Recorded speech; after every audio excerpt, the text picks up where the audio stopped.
নমস্কাৰ সকলোকে স্বাগতম জনাইছো আসাম কেৰিয়াৰ পইণ্ট ইউটিউব চেনেলৰ অন্য এটা নতুন ভিডিঅ'লৈ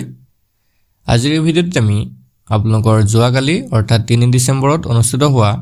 আৰআৰবি ৰেলৱে গ্ৰুপ ডি এক্সামৰ ফাৰ্ষ্ট শিফটৰ কেইটামান মেমৰি বেছ জিকে কোৱেশ্চন লৈছো আৰু এই কোৱেশ্চন কেইটা যেহেতু মেমৰি বেছ হয় এক্সেক্টলি কোৱেশ্চনৰ পেপাৰৰ দৰে নহবও পাৰে তো আপোনালোকৰ যিসকলৰ আগন্তুক দিনসমূহত এক্সাম আছে তেওঁলোকৰ কাৰণে এই ভিডিঅ'টো খুব ইম্পৰ্টেন্ট হয় আৰু ইয়াৰ আগতেও আমি ডেইলি বেসিছত শিফটসমূহৰ কোৱেশ্চনবোৰ দি আছো যদি আপোনালোকে আগৰ ভিডিঅ'বোৰ চোৱা নাই চাই ল'ব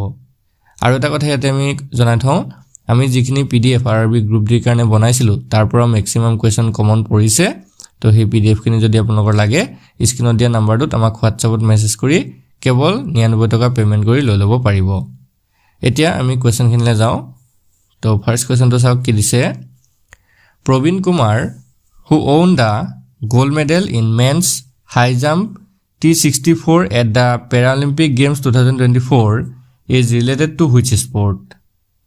2024 চনৰ Paralympic গেমত পুৰুষৰ হাই জাম্প T64 স্বৰ্ণ পদক লাভ কৰা প্ৰবীণ কুমাৰ তলৰ কোনটো খেলৰ সৈতে সম্পৰ্ক আছে তো ইয়াৰে যেটো শুদ্ধ উত্তৰ এটো হৈছে অপচন এ এথলেটিক্স তো মনত ৰাখিব প্ৰবীণ কুমাৰ এগৰাকী এথলেটিক্স হয় Next question to Sauk, who scored the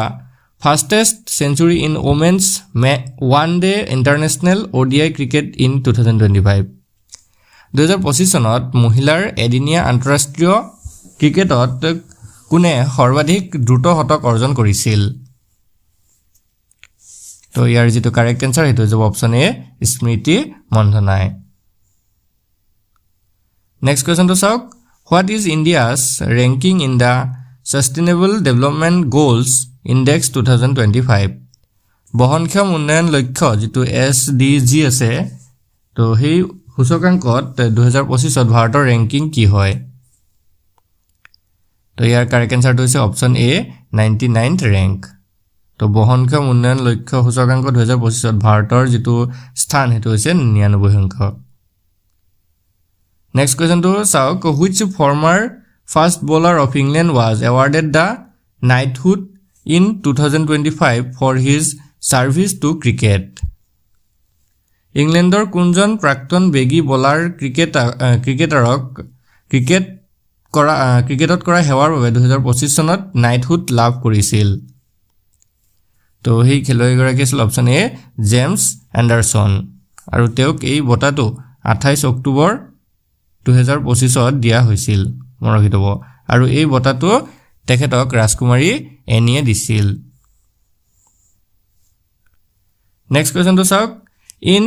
2025 with which country's navy did the Indian Navy conduct a PAS-X exercise 2025 চনত কোনখন দেশৰ নৌসেনাৰ হৈতে ভাৰতীয় নৌসেনাই PAS-X অনুশীলন চলাইছিল তো ইয়াৰে ভাৰতে 4খন দেশৰ হৈতে অনুশীলনটো চলাইছিল তো যেটো অপচনত আছিল আপোনালোকে হেতু শুদ্ধ দিলেহেতেন তো সেই 4খন দেশ আছিল ওমান নিউজিল্যান্ড ইউনাইটেড কিংডম আৰু গ্ৰীচ তো এই 4খন দেশৰ হৈতে ভাৰতে PAS-X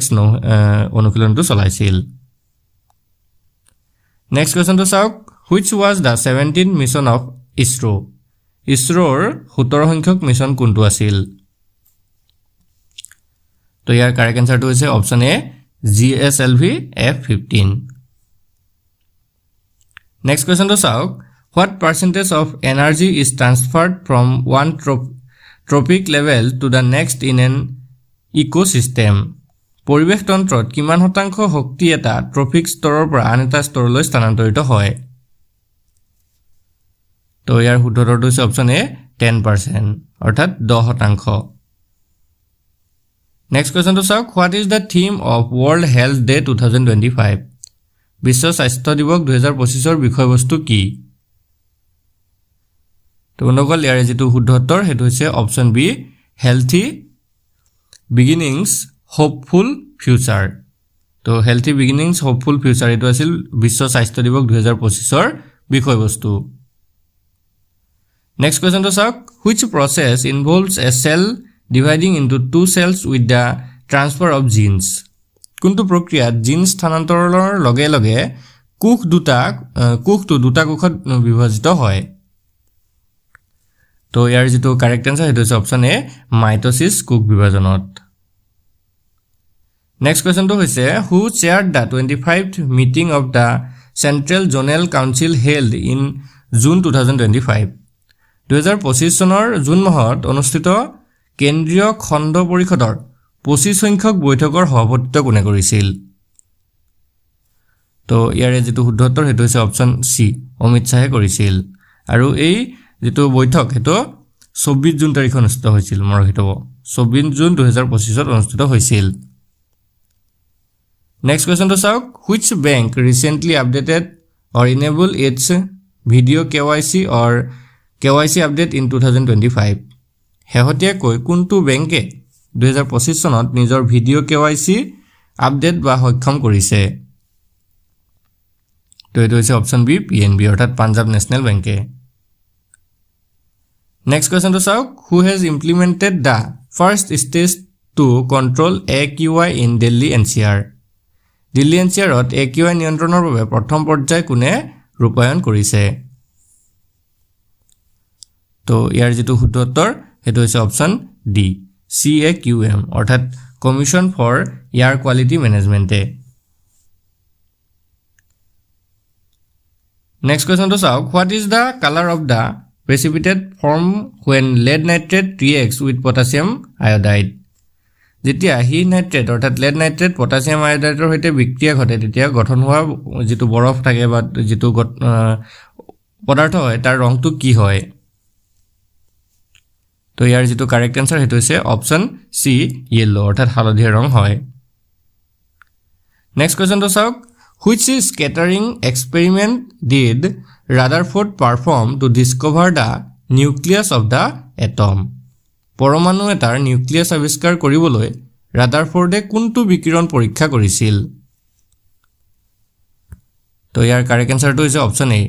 ULFA particle scattering experiment next question তো চাওক what is the process of removing impurities from an ore called আকৰৰ পৰা অশুদ্ধি আঁতৰোৱা প্ৰক্ৰিয়াটোক কি বুলি কোৱা হয় তো মনকল ইয়াৰ যেটো কাৰেক্ট আনসাৰ হেতু হৈ যাব অপশন বি কনসেন্ট্ৰেচন অফ অৰ বা এনৰিচমেন্ট বুলিও কোৱা হয় নেক্সট কোৱেশ্চন তো চাওক which type of bond is mainly formed by carbon প্ৰধানকৈ কাৰ্বনৰ দ্বাৰা কোন ধৰণৰ বন্ধন গঠন হয় তো ইয়াৰ যেটো কাৰেক্ট আনসাৰ হৈছে অপশন সি কোভেলেন্ট বন্ড নেক্সট কোৱেশ্চন তো চাওক which gas is produced when a metal react with an organic acid কোনো ধাতু জৈৱিক এসিডৰ হৈতে বিক্ৰিয়া কৰিলে কোনটো গ্যাস উৎপন্ন হয় তো ইয়াৰ কাৰেক্ট আনসাৰটো হৈছে অপশন সি হাইড্ৰোজেন গ্যাস উৎপন্ন হয় নেক্সট কোৱেশ্চন তো চাওক what is the process called when white light passes through a prism and splits into different colors বগা পোহৰ যেতিয়া প্ৰিজমৰ মাজেৰে পাৰ হৈ বিভিন্ন ৰঙত বিভক্ত হয় তেতিয়া এই প্ৰক্ৰিয়াটো কি বুলি কোৱা হয় তো ইয়াৰ যেটো কাৰেক্ট আনসাৰ হেতু হৈছে option C dispersion of light বুলি কোৱা হয় অৰ্থাৎ পোহৰৰ বিক্ষেপণ বুলি কয় নেক্সট কোৱেশ্চন তো চাওক in 2025 which film won 10 awards and was prominently nominated at the IIFA awards 2025 চনত কোনখন ছবিয়ে